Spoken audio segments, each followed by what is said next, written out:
Hello friends, Gaurav is back and बस सोचो, ये है सूरज जिसका तापमान है करीब करीब 5505 डिग्री सेल्सियस। हाँ, इसीलिए तो ये हमसे 150 मिलियन किलोमीटर्स की दूरी पर है। लेकिन अब एक मिनट, क्या अगर यही जलता भड़कता सूरज हमारे धरती पे आ जाए तो? ज्यादा सोचो मत, ये बस होने ही वाला है। और क्या, क्यों, कैसे, ये सब मत करो, आगे की वीडियो को देखो ये जानने के लिए। अगर ये सवाल आपको काफी अटपटा सा लग रहा है तो अब जरा ये सुनो। यूएस रशिया कोल्ड वॉर के वक्त दोनों ही कंट्रीज एक अजीब से कंपटीशन में लगे हुए थे कि भाई सबसे गहरा गड्ढा कौन खोद सकता है। I know it sounds weird, but इसमें जो कमाल की बात है ना, वो ये है कि सोवियत रशिया ने तो 12.5 किलोमीटर गहरा गड्ढा खोदकर अब तक का वर्ल्ड रिकॉर्ड भी बना लिया था। पर इस सब के बीच जो एक सवाल उठा ना, हर एक साइंटिस्ट के दिमाग में, वो कुछ ऐसा था कि अगर कोई गड्ढा पृथ्वी के आर पार हमने खोद लिया तो हो सकता है ना कि ट्रैवलिंग का कोई नया जरिया हमें मिल जाए। जैसे फॉर एग्जांपल ग्रेविटी ट्रेन, जो आपको 47 मिनट्स में एक जगह से दूसरे जगह किसी भी दो अर्थ के पॉइंट में 47 मिनट्स में ट्रैवल करा सकती है। वेल, चलिए मेरे साथ इस वंडरफुल साइंटिफिक जर्नी में और इन सारे सवालों के जवाब को हम गहराई से समझेंगे in our today's Ask GSF episode। तो हमारा आज का पहला क्वेश्चन है, what if we build a replica of our sun? 35 countries 35 सालों से एक ITR यानी इंटरनेशनल थर्मोन्यूक्लियर एक्सपेरिमेंटल रिएक्टर नाम के प्रोजेक्ट पर काम कर रही है, जिसके अंतर्गत ये कंट्रीज एक मिनिएचर सन बनाने की कोशिश कर रही है। जहां present nuclear reactors nuclear fission technology पर बेस्ड है, वहीं ये रिएक्टर न्यूक्लियर फ्यूजन की मदद से एनर्जी प्रोड्यूस करेगा, यानी वो रिएक्शन जो सन को जिंदा रखती है। इस रिएक्शन में दो छोटे एटम्स को प्रेशर और हीट एनर्जी की मदद से आपस में स्क्वीज किया जाता है ताकि एक बड़ा एटम बन सके, along with the release of humongous amounts of energy. For example, सन में 625 मिलियन टन्स ऑफ हाइड्रोजन एक दूसरे के साथ एक्सट्रीम हीट और प्रेशर के प्रेजेंस में फ्यूज होते हैं और तकरीबन 606 मिलियन टन्स का हीलियम बनता है every second, along with the release of heat and light energy. अब आप सोचोगे कि यार प्रेशर का यूज तो समझ आया, बट हीट का नहीं। तो देखो, हर एटम के सेंटर में न्यूक्लियस होता है जो प्रोटॉन्स और न्यूट्रॉन्स से बना होता है। ये न्यूक्लियस यूजुअली सिर्फ इलेक्ट्रॉन्स के साथ ही इंटरेक्शन करता है क्योंकि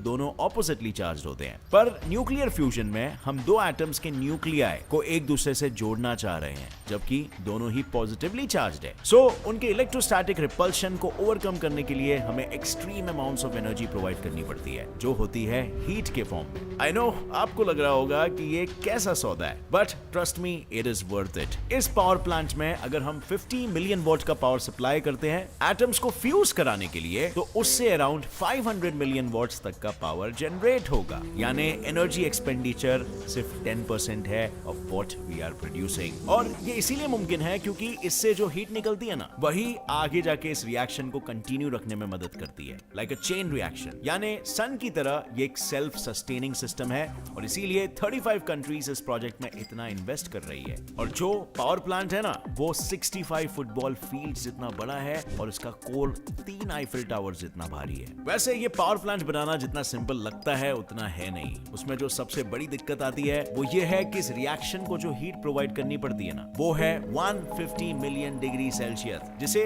बनाना तो भी एक बार के लिए आसान है, पर मेंटेन करना बहुत ही मुश्किल। दूसरी जो सबसे बड़ी दिक्कत आती है वो है मटेरियल को लेकर, जो बेसिकली इस पावर प्लांट के कोर के इनर वॉल्स में लगता है, क्योंकि इसके कोर की मैसिव हीट किसी भी चीज को छूते ही पिघला देती है। एंड इस प्रॉब्लम को ओवरकम करने के लिए एक टोकामाक नाम का एक डिवाइस बनाया गया है, जो कि एसेंशियली बस एक बड़ा सा मैग्नेट है। इसकी मैग्नेटिक फील्ड एक छोटे रेफ्रिजरेटर मैग्नेट से 1000 टाइम्स ज्यादा पावरफुल होती है। मतलब ये एक मैग्नेट किसी भी समुद्री क्रूज शिप को यूं ही चुटकियों में हवा में उठा लेगा। ये मैग्नेट कोर के अंदर मौजूद पूरे रिएक्शन मिक्सचर या प्लाज्मा को हवा में ही सस्पेंड रखता है ताकि वो वॉल्स या किसी भी कोर के अंदर फिट इंस्ट्रूमेंट को टच ना कर सके। और इतना सब करने के बाद भी इस पावर प्लांट में कूलिंग सिस्टम इंस्टॉल किया जाता है, जो कि -269 डिग्रीज ठंडे लिक्विड हीलियम की मदद से इनर वॉल्स को ठंडा रखता है। ये काफी एम्बिशियस प्रोजेक्ट है सभी कंट्रीज के लिए, क्योंकि इस तरह का फ्यूजन रिएक्टर अगर सक्सेसफुल होता है ना, तो कोल जैसे फॉसिल फ्यूल्स का इस्तेमाल ड्रास्टिकली ड्रॉप हो जाएगा, जिससे पॉपुलेशन को कंट्रोल करने में भी मदद मिलेगी। इनफैक्ट अगर हम इस टेक्नोलॉजी के मेजर माइलस्टोन्स को अचीव कर पाते हैं, तो इवेंचुअली हम इसका साइज छोटा करके रॉकेट इंजन में भी यूज कर पाएंगे इसे, जिससे हम मार्स तक का सफर केवल 30 दिनों में कंप्लीट कर पाएंगे, एज अपोज टू 9 मंथ्स जो आज लगता है।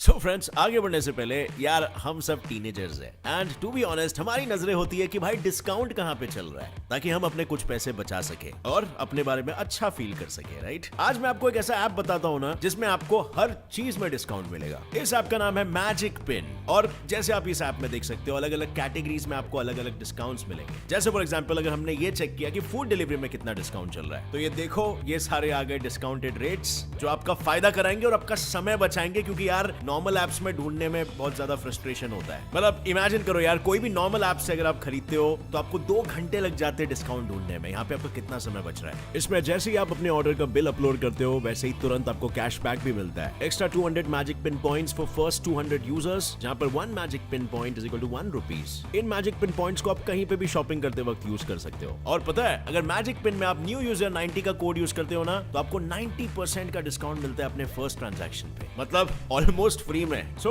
डिसाइड कर लो कि आप कहां से फूड ऑर्डर करोगे 90% डिस्काउंट पे। So link is in the description, जाओ डाउनलोड करो मैजिक पिन ऐप नाउ। अब अगर आपको स्पेस ट्रैवल करने में मजा आता हो तो चलिए हमारे अर्थ के थ्रू भी एक जर्नी हो आए, जिसके लिए हमें लगने वाला है एक फावड़ा। But can we dig a tunnel through Earth? क्या आपको पता है अगर हम बेजिंग से एक गड्ढा खोदें along the Earth's diameter और उसमें कूद जाए तो within 45 minutes प्लैनेट की दूसरी तरफ यानी कि अर्जेंटीना में पहुंच जाएंगे। And this number is 47 to be precise, but yeah, we can round it off to 45। यही सेम जर्नी अगर आप प्लेन से करो तो अराउंड 30 घंटे लग जाते हैं। जब ये मोड ऑफ ट्रांसपोर्ट इतना एफिशिएंट है तो कोई भी कंट्री इस टेक्निक पर काम क्यों नहीं कर रही है? इसे समझने के लिए सबसे पहले हमें अर्थ के स्ट्रक्चर को समझना होगा। अर्थ सरफेस से लेके बॉटम तक 3 मेजर लेयर से बना होता है, क्रस्ट, मैंटल और कोर। और हर 10 किलोमीटर डीप जाने पर टेम्परेचर अराउंड 77 डिग्रीज राइज हो जाता है। और इसीलिए कोल्ड वॉर के दौरान सोवियट्स भी बस सिर्फ 12.5 किलोमीटर तक ही गड्ढा खोद पाए थे, जिसके बाद किसी ने कोशिश तक नहीं, क्योंकि प्रेजेंटली हमारे पास जितने भी ड्रिलिंग इक्विपमेंट्स हैं वो 48 किलोमीटर थिक क्रस्ट को ड्रिल करने तक कभी भी टिक ही नहीं पाएंगे। और चलो लेट्स अज्यूम कि हमने ऐसा कोई इक्विपमेंट बना लिया एंड वो इस हाई टेम्परेचर को झेल भी पा रहा है, तो क्या ये गड्ढा खोदा जा सकता है? ये भी उतना ही डिफिकल्ट है, क्योंकि सॉलिड क्रस्ट के बाद जो नेक्स्ट लेयर आता है वो होता है मैंटल का, जो कि अर्थ के टोटल वॉल्यूम का 70% है और मोल्टन रॉक्स से बना हुआ है। तो भैया बताओ अब लिक्विड में कैसे गड्ढा खोदा जा सके? चलो यहाँ भी हम मान लेते हैं कि पूरे मैंटल के थ्रू एक मजबूत पाइपलाइन हमने बना दी, तो क्या अब पॉसिबल है? क्योंकि इसके बाद आती है थर्ड और आखिरी लेयर यानी कि अर्थ का कोर, जो कि मेजरली सॉलिड आयरन से बना होता है। क्या इसका मतलब प्लान सक्सेसफुल? अभी से खुश होने की जरूरत नहीं है, क्योंकि ये कोर सॉलिड आयरन से बना होने की वजह से अर्थ की मैग्नेटिक फील्ड के लिए जिम्मेदार है और ये मैग्नेटिक फील्ड ही सन से फ्रीक्वेंटली आती हुई हीट वेव्स को रिपेल करती है। तो बिना इसके अगर इसको खरोच भी आती है तो ओजोन लेयर डिस्ट्रॉय हो सकता है और हमारा प्लैनेट कुछ ही मिनटों में फ्राई हो जाएगा। डर लग रही है, डरना भी चाहिए, पर आई नो हम ह्यूमंस हैं और हमें प्लैनेट्स के साथ छेड़छाड़ करने में तो बड़ा मजा आता है। तो चलिए हम अज्यूम करते हैं कि हम इस कोर के बीच से भी टनल खोद पाए हैं, तो अब क्या? अब तो हमें बस सेम पाथ उल्टा फॉलो करना है to reach the other side, right?